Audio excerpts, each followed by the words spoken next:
Comment avoir un enfant dans ton foyer sans parcourir toutes les églises ou tous les pasteurs ou tous les prophètes du monde et sans pour autant aller faire des procédures gynécologiques? Il y a beaucoup de personnes d'entre vous. Vous êtes tout le temps à faire des échographies et on n'arrête pas de vous dire tout va bien. Tu n'as aucun problème, tu n'as aucun souci. On ne sait pas pourquoi. Par contre, il y en a d'autres, on vous trouve des kystes, des myomes, des fibromes, plein de choses qui vous arrêtent. Et depuis des années, vous courez, vous cherchez des enfants, vous n'en trouvez pas. Vous priez le Père, ça ne vient pas.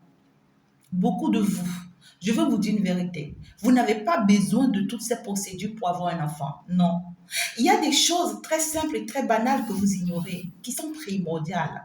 Et tant que vous n'ouvrez pas les yeux sur ces choses, vous ne pouvez jamais y arriver. C'est pas possible. Tu vas beau faire toutes ces procédures, mais tu n'auras jamais. Tu vas beau courir de gauche à droite, tu vas aller rencontrer les plus grands prêtres, les plus grandes prêtresses, les plus grands prophètes, prophétesses, apôtres, tout ce que tu veux, mais ça ne viendra pas.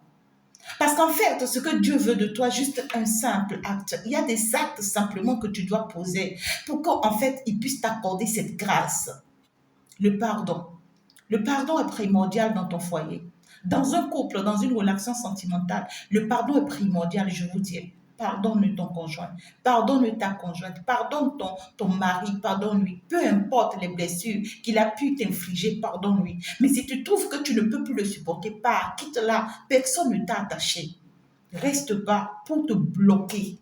Parce que c'est finalement toi qui vas souffrir. Deuxième chose, les attitudes. Il faut avoir des attitudes positives vis-à-vis de l'autre. Il faut être sain et pur et honnête vis-à-vis de l'autre, surtout quand tu cherches des enfants. Troisième point, prie toujours pour ton homme. Prie toujours pour ton homme et prie toujours pour ton foyer.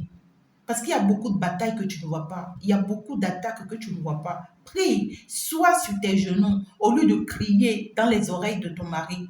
Sois sur tes genoux, prie dans la sincérité. Et maintenant, après ta prière, dis à Dieu de t'orienter vers la bonne personne qui va te soutenir dans cette bataille. Et puis, va sur les réseaux sociaux. La personne sur qui tu tombes, ton cœur te parle. Va vers cette personne. Ne réfléchis pas. Ça peut être moi. J'ouvre mes bras grandement pour pouvoir te recevoir, pour pouvoir te conduire, pour pouvoir te guider, pour pouvoir t'aider. Beaucoup d'entre vous, vous avez besoin d'une psychologue ou d'un psychothérapeute pour pouvoir porter votre enfant. Juste ça. Message.